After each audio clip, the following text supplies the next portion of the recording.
population of the world are being integrated with the technology and with the knowledge and with the information that it is very difficult for you to survive without these things. After some time you get used to these things so much that you will find it very difficult to do it. So we have to, in India, all the academicians have got double role. You have to catch up with the subject on par with the professors from abroad, and you have to adopt them for the real conditions of India. Which is very important. 5G, will be coming soon.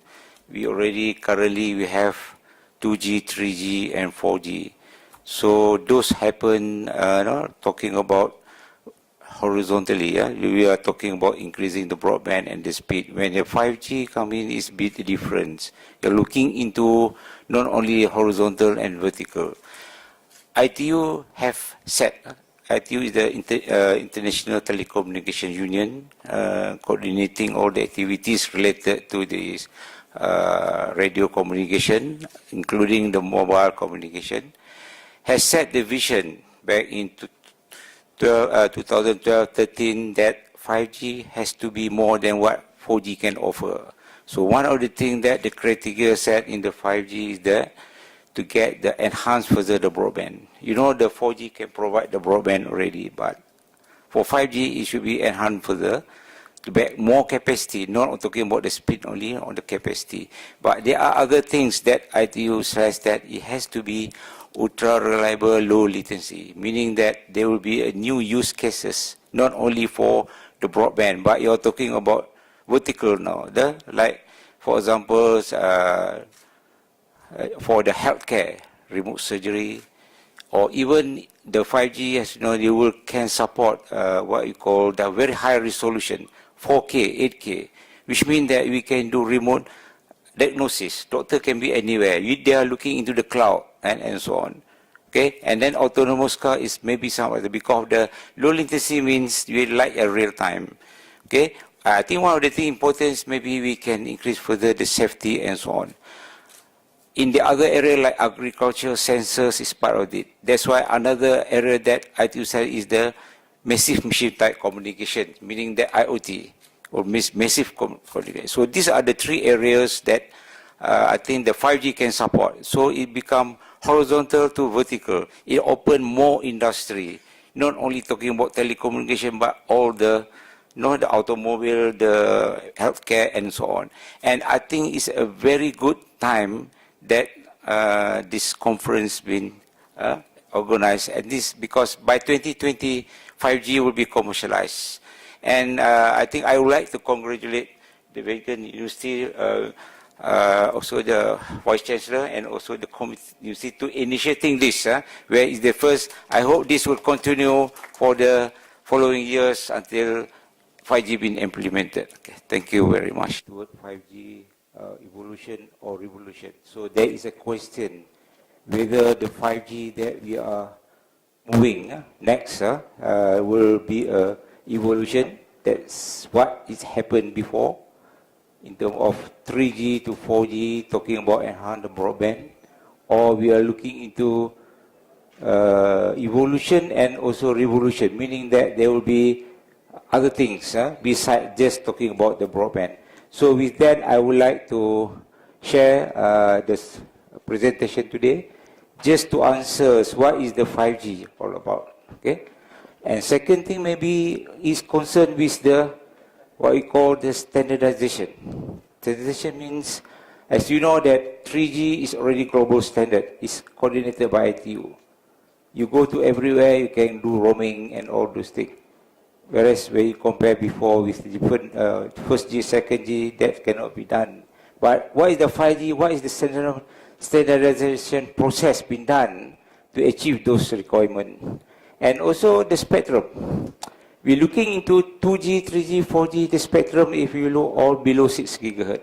You have 900, 1800, 2.1, 2.6 for LTE and so on. But you see that in 5G, that's why it's still a bit different.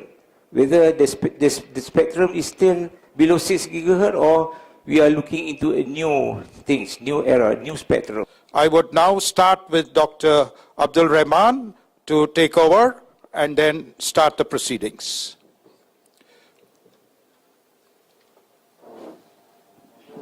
Thank you, Professor.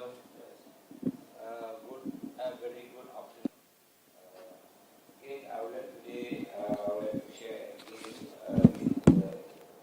topic related to spectrum, because spectrum is a very important if we're talking about wireless. As you know, in frequency spectrum, or we can say that electromagnetic spectrum is covered from very low frequency up to very high frequency, where radio frequency is part of it. We're talking about, we have radio frequency, and then you also have the light frequency, and above that is ultraviolet, X-ray, and so on. So when talking about the mobile communication or wireless communication using radio frequency, we have different bands. For example, you have the lower frequency we use for long-range communication, because the wavelength is very long, so it can travel very far. And the next level or next band that they have in radio frequency is the high frequency, HF they call it. And HF different use the ionosphere, has the way of transmitting the information from one point to the other point, where the signal beam we can transmit through the ionosphere, and because of the different layer of the ionosphere, it managed to refract.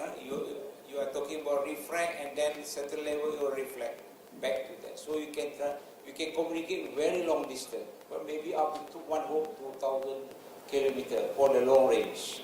Okay, that is between 3 megahertz to 30 megahertz. But if you are using higher than that, then you cannot use that mode of propagation really. You have to go to space wave. They're talking about 30 to 300 megahertz, they call the VHF, very high frequency. That means that frequency only for direct signal, light outside, but the coverage, that's why at those bands they use for broadcasting, and so on. Then when you go further up, 300 megahertz to 3 gigahertz, where there is a UHF band, and this is where at the beginning this be used for mobile communication. Okay, the early mobile communication using those bands, and then if you go beyond that, microwave frequency, then you're talking about, at that time you are looking into for point to point. That's why you have the microwave link, point to point, or satellite. And beyond that, you call extra high frequency, even up to 300 gigahertz. So what I'm referring related to our topic now is on the mobile communication and what are the future of spectrum in the 5G. And the 5G, we're talking about mobile communication started by 1G. At that time, the frequency used is about 450, still use the space wave. Then you move further to maybe some of the standard in the 1G, they're using 800 megahertz, like US system, and also 900 in the tech system is still the analog. Okay, so that is the thing that when you move further to second generation, spectrum extend. From there is no more the first generation, but the second generation using 900 megahertz and also 1800 megahertz, still within UHF.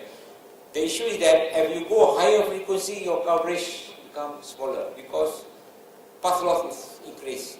The path loss depends on two things. One is on the frequency. Higher frequency you go, the higher will be the loss.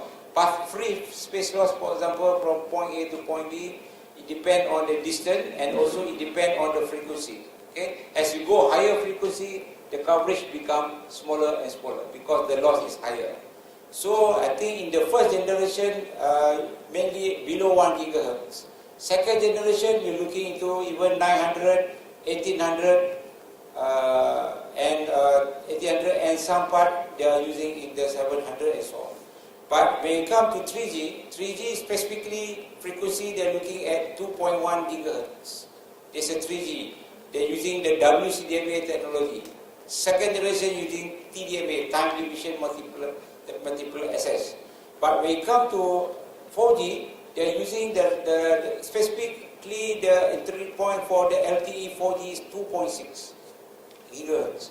But ITU has defined This from the lower band is that you have coverage as mentioned. For example, you want to cover a given area. Maybe you need in cellular system, maybe you need say 5 base stations.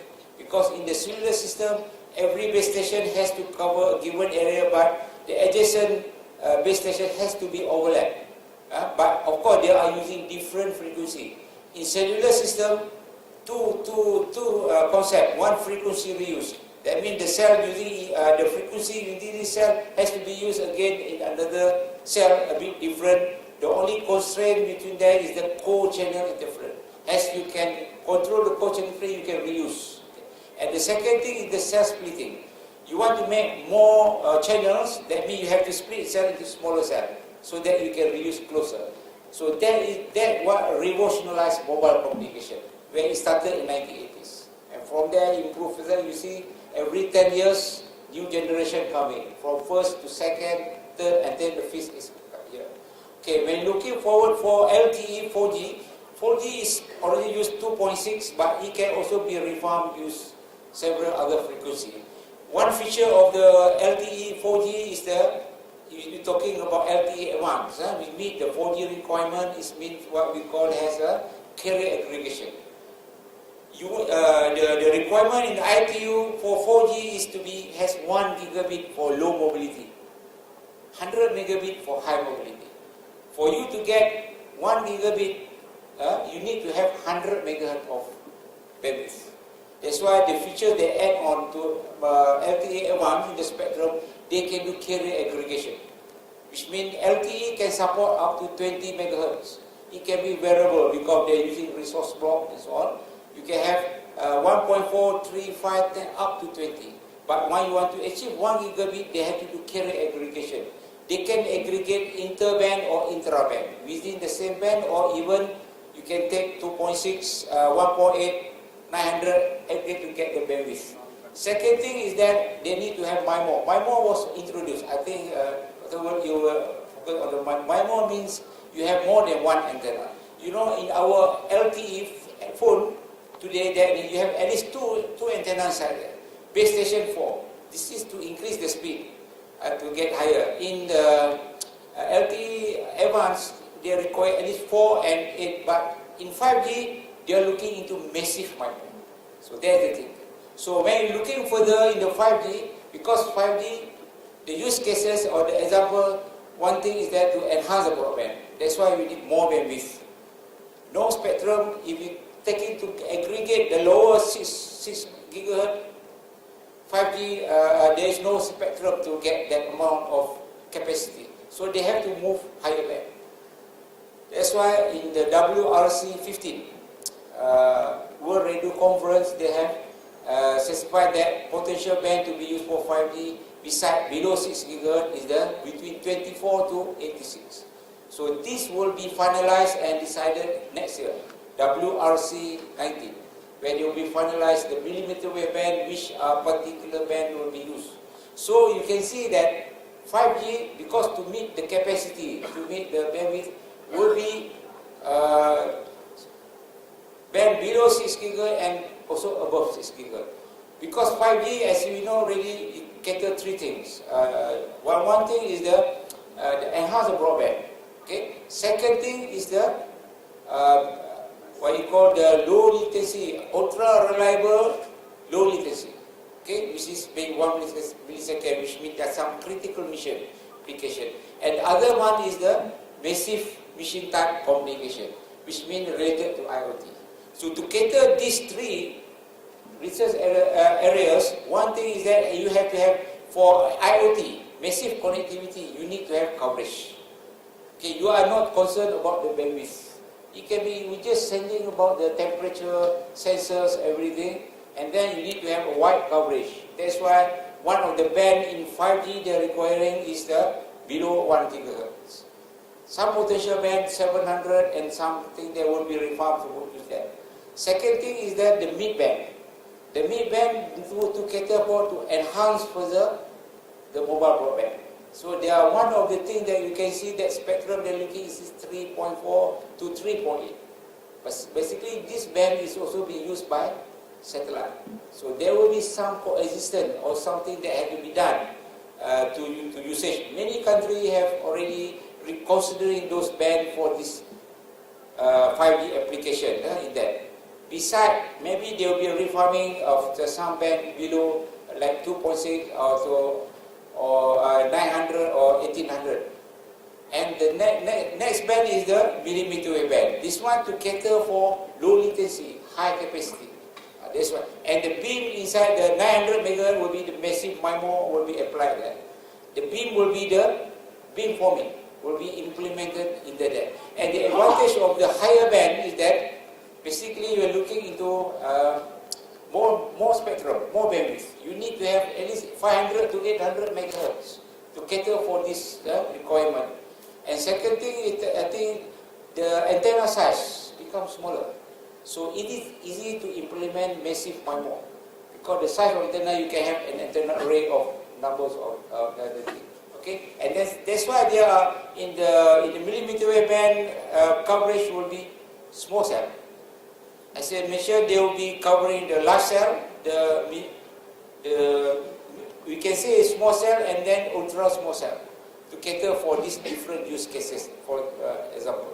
So those are the things that will happen, and we'll see that. And another issue, maybe when we use a millimeter wave, as you go higher frequency, as you know that the frequency will become, the wavelength becomes smaller. And then the effect of environment will be some of the issue. That's why there will be a small cell, beam is focusing to the user, and then you're talking about, like I already mentioned earlier, that in the beam will be focusing means that the amount, say you have this light, have certain power, it might cover this room. These are the only electromagnetic waves that you can see with your eyes. The rest you cannot see because they are all surrounding you. All are polluted by all those electromagnetic waves. But if you see that if you're focusing that light to yourself with the same amount of the thing that you can read, for example this, you don't require this high power, only low power and focusing to you. Because when you move, beam forming is there. They are following you. Second thing that you can reuse the same frequency again in the other part because it's that reduced. Otherwise you will switch to other things. So I think this is what I'm trying to share with you about the spectrum that will be different than what we used to be 2G, 3G or 4G. So 5G we can see a special generation, okay? Covering new use cases, covering new spectrum. Thank you. Thank you. What are the implications on the human being of this technology? Use cases, for example, why you need a low latency, why you need ultra reliable. Because one of this important, one of the features in 5G that it can do is it can have what you call very high resolution. 4K or 8K even can be transmitted through the link. Then it will be very beneficial to the community because maybe you have a doctor, specialist not available, but if we are new, say in the community, we have that service available, then it can be a remote, what you call remote diagnosis can be done because telemedicine, yeah. Because you can, as if the person is like in front of you, because you can, doctor can see everybody anything in detail and can give a diagnosis on that. Okay, and then another thing that benefit people, I think, might also relate to Dr. Shekar just now. Also, in the IoT side, massive machine connectivity, because you're talking about the IoT, the what you call monitoring, the massive connectivity meaning agriculture. So agriculture is very important. We can monitor remotely and so on. So those are the examples that maybe where 5G can be helpful. And I think your question is From health point of view, she's impact on the health. Oh, health. Sorry. Yeah. Okay. On the health, as you see that, when you're looking into, okay, you have 2G, 3G, 4G, you have base station. If you're talking about inputting 3G to 4G, you add on more base station. And even if you have more operators, telco, each telco have different spectrum. They have their own base station to cover. But when 5G come in, so basically it will be more base station will be added. People worry. Because usually I can tell you about this. Two things here. First, when you have the base station outside there, it's like that the base station have to cover a given coverage. I give you an example of this water. This water is from the base station. This is the area that you want to cover. If you pour this water into it will spread out. So whatever you will receive only the small portion of what been transmitted. That's one thing. We have done a study, a research based on the measurement done. Mostly the level that we are receiving from the base station is much lower than what been set by the eclipse level, right, on the measurement side, to show that. And the most important, people don't much worry about the handphone. Usually the handphone that you are making calling is much higher than what been received, transmitted at the base station. People who complain, when they saw the what you call the tower there, they feel they call that they can cause cancer and so on. But they don't worry about using the handphone. People making the call, but this one is much higher than what you are receiving from the base station, because energy here is spread out. The energy, because there will be other, is the free space loss. What you are receiving only just enough to get you to communicate back. That first thing. Second thing is that this radio frequencies discover under non-ionized, meaning that all radio frequency, including 5G, you're looking into UHF band up to millimeter wave band. Still the radio frequency, if you are exposed to the body, it doesn't have enough energy to cause ionization to happen, meaning that it will break your cell. It's similar to, I'll give you examples, the microwave oven. Microwave oven frequency is the same as Wi-Fi, 2.4. But microwave oven frequency, the power is very high, 600 watt. So if you place your food inside the microwave oven, what happens? Temperature will raise. And then when you take out, you cool back. You will cook your food, but it doesn't change the chemical bonding of that. No, it doesn't cause the thing. What happens is that it's just raise in thermal effects. Same. Even our sunlight is much higher than the radio frequency of the spectrum. So if you are exposed to mud, but sunlight has some part called ultraviolet. Ultraviolet is ionized. Ionized means if you are exposed, is enough to change your chemical, or you are talking about X-ray. You go to the doctor have to diagnose you. Doctor have to X-ray. If the doctor didn't X-ray, how can they but what they do, give you a low intensity, but your body can react. But if of course the high intensity and you have to do frequently, that will damage your soul cell. There is the thing. But for me at the moment, but still we are not concerned. But for the baby, the growing child, maybe some issue because they are still growing, they are still developing. That is the thing. Yeah. But still a question that need to be answered. Need to be studied a lot. What is the long-term effect? We're not sure. But generally, is that the case there. Thank you. Okay, we'll go to the students. I think a couple of them are there with some questions. That's why I sent the mic that side. Of the frequency band in millimeter wave, right? Potentially maybe 28 gigahertz, where wavelength is become smaller as you go to that frequency. Usually when the wavelength is smaller, basically it still cannot penetrate. Difficult to penetrate only on the surface. This one thing. Second thing, when you're looking into the millimeter wave 5G beamforming. Beamforming means the beam is focusing to you. And for example, I already mentioned that if I am here, this power coming, it has to cover the whole room, which means that it requires the high power to be transmitted so that it can cover. But if you are talking about focusing to yourself here, you don't require to transmit that power. That means the base station transmitting the power to the user will become less because you are focusing only to the user, enough for you to receive. That's I think the thing that maybe what you call people worry about, like spotlight coming to you, focusing to you, then radiation will become very high. But actually, if I'm from here and if the beam focusing, usually the power transmit is much lower than what you have to spread out over there. Second thing is that, I give you an example. Many people say he stay close to the base station. Maybe before that there's no base station around his house. But I think once the telco set up the base station there, when he moved out, and then every day he saw that base station, and then he feel headache and so on. He said this is cause of this base station. When we check and see the base station not switched on yet, he already have headache. So there is something physical in it. And the other things that, if for example, coincidentally, if he have cancer, for example, he will go to the court to sue the operator, cannot, because no evidence.